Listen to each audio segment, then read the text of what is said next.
Hey guys, so we're going to talk about the Cold War. And what is the Cold War? The Cold War is this giant struggle between the United States and the Soviet Union that is going to encompass a great deal of time in the 20th century. So the Cold War is not a traditional fighting war like World War II was, meaning there's not active shooting between the US and the USSR. However, there is a lot of active shooting. We're going to have hot wars within this Cold War. They're just all going to be proxy wars. And we're going to pay attention to some of them as we go along in this unit. But first, I want you to understand how things get set up. I think coming out of World War II, you get that the United States is the most powerful nation. We have a nuclear bomb. That means it's kind of like having a dragon in Game of Thrones, right? We are sitting on the Iron Throne, and okay, we'll get back to us soon, but for the purposes of this video, I want you to know some things that the Soviets are doing. So we've got to rewind in time, like I'm apt to do, get to World War I, when Lenin is put on a train by the Germans, sent into Russia, and helps with the Bolshevik revolution. They overthrow the Tsar, they take over, they start putting together this communist state. Now, this is the first communist country in reality. Karl Marx, when he was writing Das Kapital, he was just envisioning something. He was just a philosopher, right? He didn't even leave a blueprint. It's just, these were all just ideas.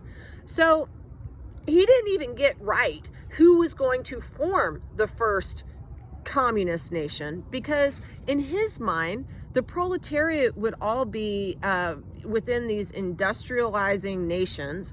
They would be the poor who would rise up, overthrow the factories, overthrow the capitalist, overthrow the bourgeoisie. Well, there is obviously an elite class in Russia, but it was an agrarian nation full of lots of peasants. And by the way, peasants who work on farms are not the guys who actually run the revolution. The poor are, they're never the runners of the revolution. It's always someone else who's using the poor, who fights in their name. Now, is that good or bad? I don't know. All I'm telling you is it wasn't just the peasants, okay? Regardless, this is something you need to understand about Lenin and the rest of the communists. I've mentioned this in another video about World War II, but communists don't like to stay in their borders. They have this idea about world takeover, in that we should have a capitalist-friendly, wait, no, that's wrong. A capitalist empty world. We should have a classless world. Communists should spread out far and wide. And in this way, the Soviets are actually going to be imperialist. Well, if you're going to do that, how are you going to do it? And one thing they do is they come up with an organization called the Comintern, where they're going to train people to go into countries and plant the seeds of this ideology. And the best places for planting are places that looked like Russia as the Bolsheviks are taking over. So you're looking around, where could we go after World War I? And they find a pretty unstable place in Asia. China was exceptionally poor. Oh my goodness, one of the poorest places on the planet. And it was very unstable. The last dynasty had fallen, and you had a lot of warlords who were just kind of jockeying for control. And the communists go there. And by 1927, they're actually strong enough, and they've garnered enough support that they're going to try and do a takeover of the country.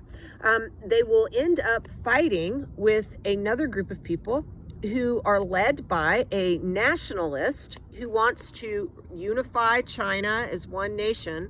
And his name is Chiang Kai-Shek.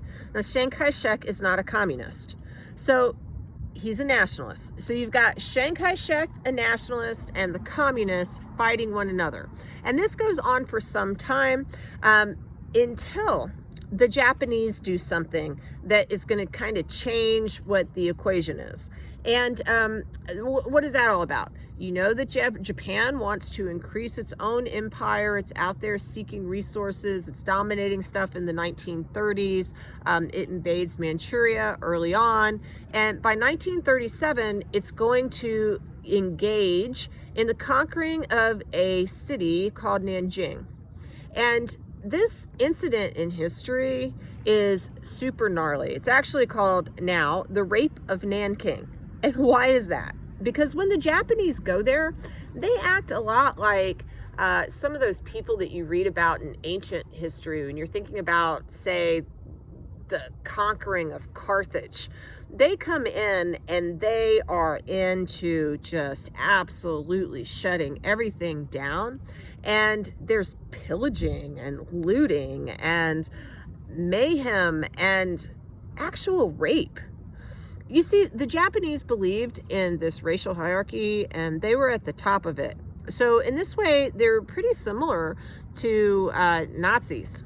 It was just a different kind of flavor of this racial ideology. And I mean, I hate to say it, but in the United States, we had a racial caste system as well. But the Japanese are gonna, I mean, I can't defend Jim Crow. Jim Crow is disgusting. But the Japanese are gonna like go into Nanking and they're gonna take the Chinese and they're gonna dehumanize them by killing them and raping them and mutilating their bodies. So thousands upon thousands of women are going to be systematically pulled out of their homes, raped, then murdered. Thousands upon thousands of men are going to be beheaded in the streets. This is not something that historians dispute. Not even Japanese historians at this point, though they do argue a little bit about the numbers. Was it 20,000 women raped? Was it 50,000 women raped? Was it 50,000 dead? Was it 300,000 dead? The Chinese are going to be well over 250,000 dead in their estimates, in their histories, whereas the Japanese are going to try and minimize that with the numbers. Well, what does the Rape of Nanking do? What does it do, Atticus? What it does is it gives Chiang Kai-Shek and the communists a reason to pause for a second. What they do is they say, hey, communist, I hate you. And the communists look at the nationalists and they say, hey, nationalist, I hate you too. But you know who we hate more? Who do we hate more, Atticus? Who? We hate the Japanese during World War II. So what we're going to do is we're going to call a little ceasefire. Wow! We're going to call a ceasefire. And we're going to say, all right, I'm going to stop trying to kill you. You're going to stop trying to kill me. And we're going to focus on the Japanese. This does not mean that we're going to be friends. This just means that for a little while, we're going to cease and desist with our civil war. Well, time goes on. World War II is fought. These guys don't coordinate with each other. They just stop hurting each other. World War II is over. Now what happens? Well, the Soviet Union has helped the United States in the Pacific arena of the war by invading Manchuria in between when we were dropping atomic bombs.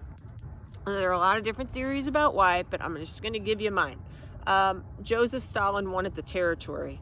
And it was pretty convenient. And he had promised FDR that he would help in Japan 3 months after Hitler had surrendered. And this was exactly 3 months. And, oh, well, good for him, because now he's going to be able to put his troops into a certain space.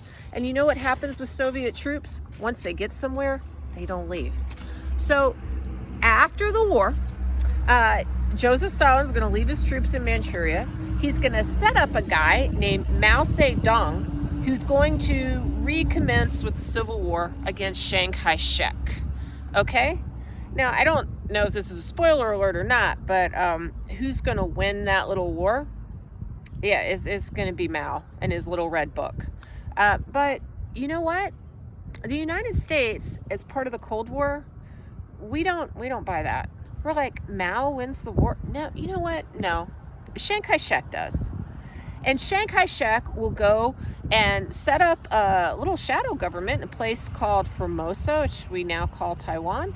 And we're going to say he's the rightful leader of this country. Okay? So we've got Mao Zedong, who is in China, and we've got Chiang Kai-Shek, who is in Taiwan. The United States recognizes Chiang Kai-Shek as the proper China, especially since he was our ally during World War II. Okay? So you see there are a lot of moving parts in this Cold War thing. I hope that you were able to follow that. But it's super important that you understand what was going on in Asia, because this is going to, a lot of these proxy wars, they're going to be in Asia. All right. Oh, and by the way, China, big player today. So it's good to know how they all got kind of started. I'll talk to you later. Bye.